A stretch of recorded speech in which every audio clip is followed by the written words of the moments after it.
안녕하십니까. 맨눈으로 세상의 흐름 읽어드리는 와이타임스 정세 분석의 주북일입니다.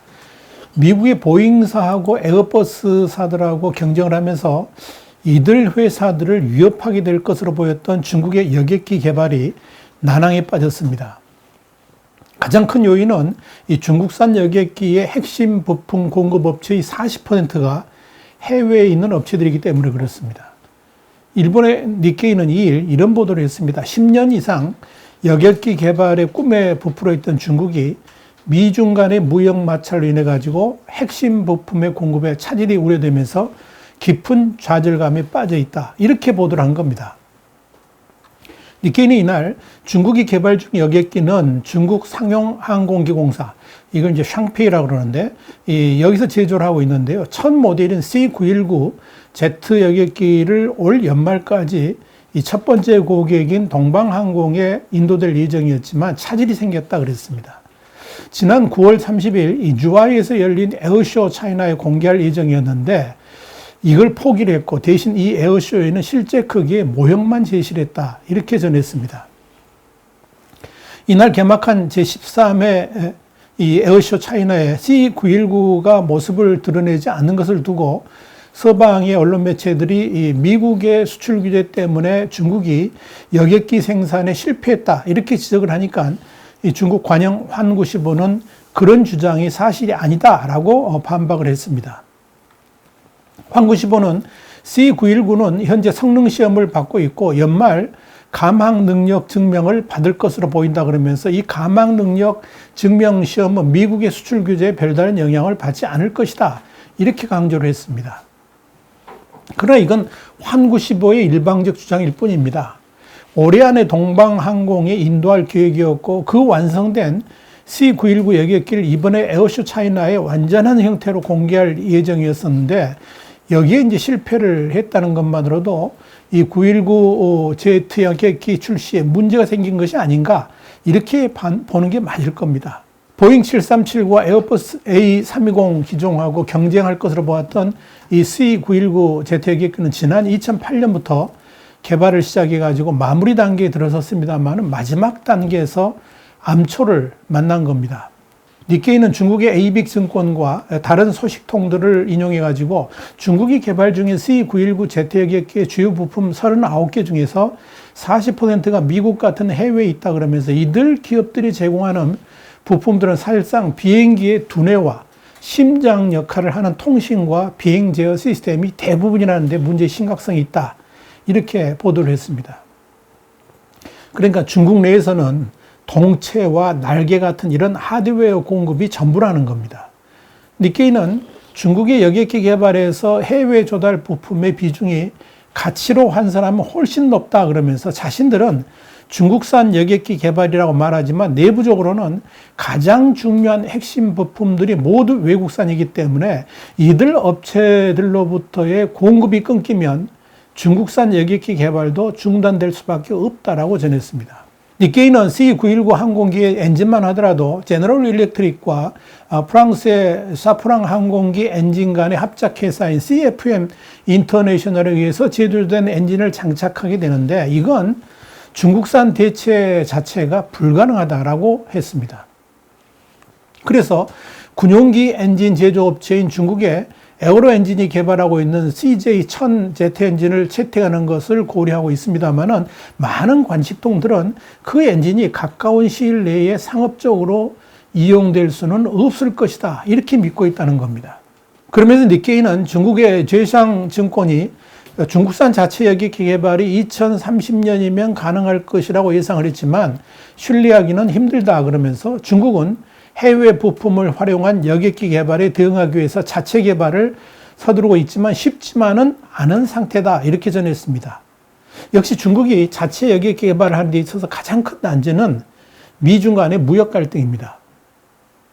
지난 2020년 2월 당시 도널드 트럼프 미국 대통령은 CFM-Z 엔진의 중국 수출 중단을 검토한 바 있었는데요. 이런 문제가 지금의 중국 여객기 개발에 대한 발목을 잡는 주요 요인이 되고 있는 겁니다. 이미 미국에 의해서 주도되고 있는 반도체에 대한 중국 수출 규제에 이어서 항공기 부품에 대한 통제도 얼마든지 확대될 수 있기 때문에 중국이 전전긍긍하고 있는 겁니다. 여기에 또 하나의 문제가 있습니다. 항공기 디자인의 형식 인증 문제입니다. 물론 이 중국 내에서 자체 승인 절차를 가지고 있긴 합니다만 그런 중국의 승인 여부는 세계 항공기 시장에 거의 영향을 미치지 못합니다. 결국 항공기 디자인 문제로 중국이 항공기를 실제 개발한다 할지라도 중국 내에서만 비행이 가능하지 중국 이외의 지역에서 비행을 한다 그러면 당장 법적인 문제에 직면할 수 있다 하는 이야기입니다. 이 역시 이 중국산 여객기의 대규모 생산과 산업의 성장을 저해하는 요인이 될 것이다. 이렇게 니케이는 전했습니다.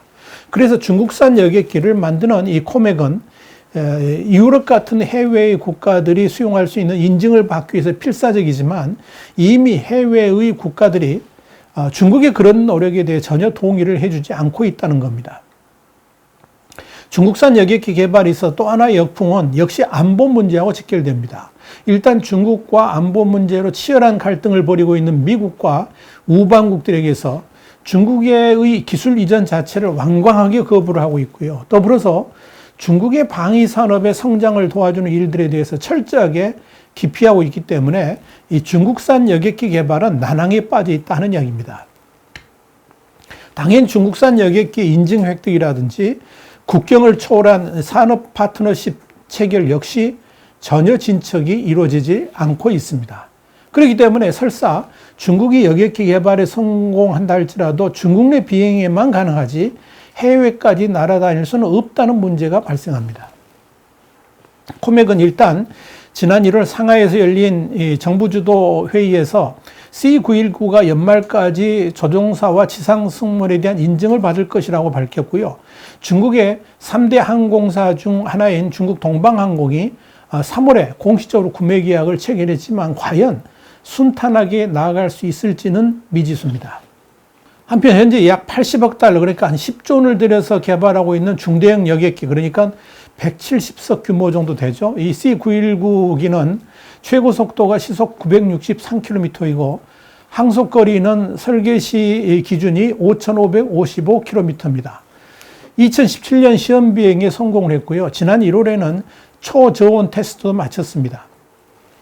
여기서 기종명에서 C는 여러분 짐작하셨겠지만 차이나를 의미하는 것이고 9는 오래 간다라는 뜻을 담았습니다. 그래서 중국에서는 숫자 9하고 오래를 9하고 발음이 같기 때문에 종종 이런 식의 장면을 하게 됩니다.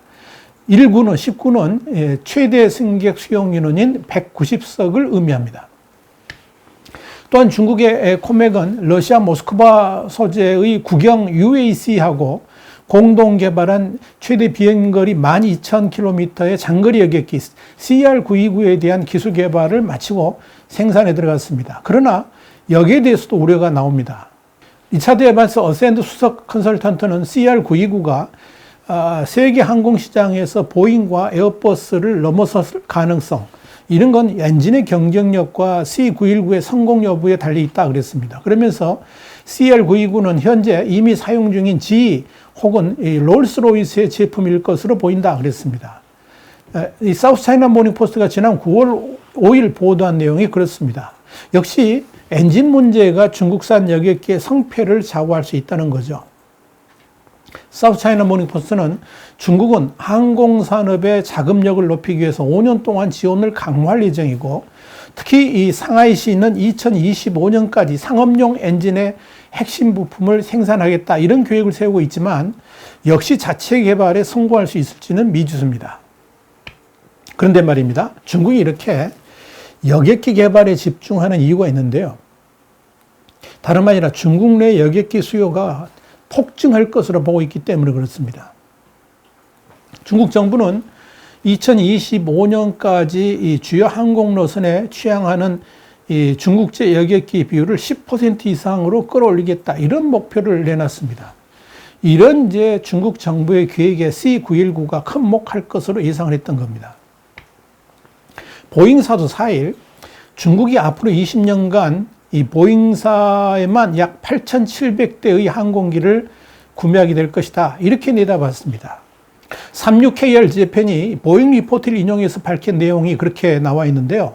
여기를 보면 중국 민간 항공업계가 지속적인 회복과 발전을 하고 있고 앞으로 20년간 총 1조 4,700억 달러, 그러니까 우리나라 돈으로 따진다면 1,744조 8,900억 원 정도의 새로운 항공기를 구매할 것으로 예측을 한 겁니다.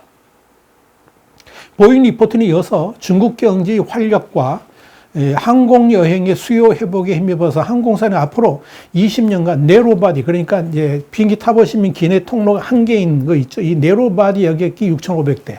그리고 와이드바디는 기내 통로가 2개 이상인 걸 말합니다. 이 와이드바디 여객기가 1,850대를 포함해가지고 한 8,700대의 새로운 여객기를 구입하지 않겠나, 이렇게 예상을 한 겁니다. 보잉사도 예측을 했습니다만 중국의 여객기 시장 자체가 워낙 크기 때문에 이걸 중국산으로 대처하려고 하는 노력이 이어지고 있음에도 불구하고 우선 중국 내 기초기술 미비, 그리고 미중 충돌로 인한 첨단 기술 이전 규제, 여기에 부품 수출 규제까지 겹치면서 이 중국의 여객기 시장이 완전히 좌초될 위기에 빠진 겁니다.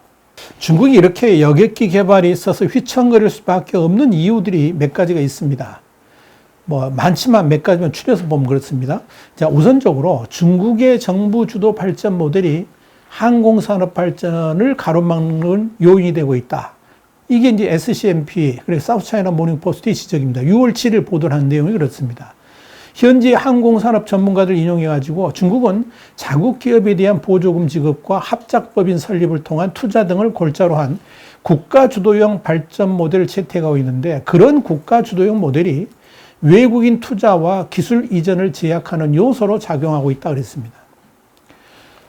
그러니까 이 사우스차이나 모닝포스트는 이렇게 또 봤는데, 중국 자체 개발 C919 중형 여객기 생산을 위해서는 수많은 외국산 부품들이 필요한데 그중 상당수가 미국산이라고 그랬습니다.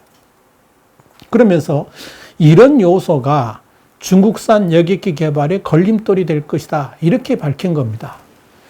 스콧 하롤드 랜드 연구소 선임 분석위원도 미국의 기술 수출 제한에 따라서 민항기를 생산하는 중국 국유 기업들이 핵심 기술과 자본을 도입할 필요가 있을 것이겠지만 이를 획득하는 데 점점 더 어려움을 겪게 될 것이다, 이렇게 사우스차이나 모닝포스트에 전망을 했습니다.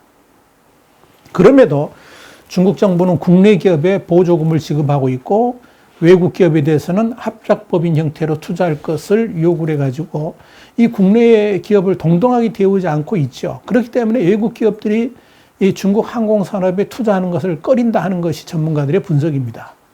또 하나는 역시 기초기술 문제입니다. 그래서 중국은 아예 그런 기술을 가진 기업들을 인수하려고, 그래갖고 문제를 해결하려고 하고 있지만 그런 기업들이 모두 안보 문제 때문에 규제 대상이 나는데 문제의 심각성이 있습니다. 이건 결국 미중 간의 충돌로 인한 디커플링 문제로 귀결됩니다. 중국은 이미 세계의 공장으로서의 매력을 잃어가고 있죠. 노동력이 급격하게 줄어들면서 인건비 상승이 이루어지고 있고, 여기에 미국 주도의 반중국 연대에 의한 탈중국 움직임이 중국의 산업 개발에 엄청난 저해 요인이 되고 있습니다. 서방 세계의 기술 기업들은 미국의 요구에 따라서 이미 수많은 공장들을 중국 이외의 지역으로 옮겨가고 있습니다. 공급망의 글로벌 재편이 이루어지고 있다는 의미죠. 애플도 이미 탈중국을 계획하고 있고요. 일부 협력업체들은 이미 베트남으로 옮겼습니다. 그리고 폭스콘이 대주주인 샤프도 다롄 공장을 폐쇄하고 일본으로 옮겼고 일부는 베트남으로 이미 이전을 했습니다. 삼성전자 역시 2년 전 스마트폰 공장을 문 닫았고요. 또 컴퓨터와 TV 제조까지 이젠 중국 본토에서는 공장을 찾아볼 수 없게 됐습니다. 이런 기업들이 한두 군데가 아닙니다. 이렇게 거대한 공급망의 재편이 지금 진행되고 있는 겁니다.